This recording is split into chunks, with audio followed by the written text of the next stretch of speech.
Assalamualaikum warahmatullahi wabarakatuh. Nepangkeun nami abdi Umar Abdul Aziz. Abdi di dieu bade macakeun salah sahiji sajak anu judulna teh Tukeran Ieu Sajak karya Yus Rusyana. Tukeran ieu sajak ku salambar simbut atawa samak sahelai. Heuk rengkeupkeun ka barudak anu teu kaburu huai. Pating galopak dina trotoar. Tukeran ieu sajak ku beas wuluh atawa hecak. Heuk sidekahkeun ka nu haropak. Anu marangkuk di saung atawa di kolong sasak.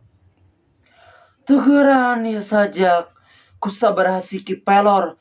Heuk tembakeun kana geunggorong koruptor manipulator sina enya kalojor. Tukeran ieu sajak ku bebetian tina kalbu anu ridho keur nyebor anu balangsak. Lamun teu kitu sasasak. Hatur nuhun. Assalamualaikum warahmatullahi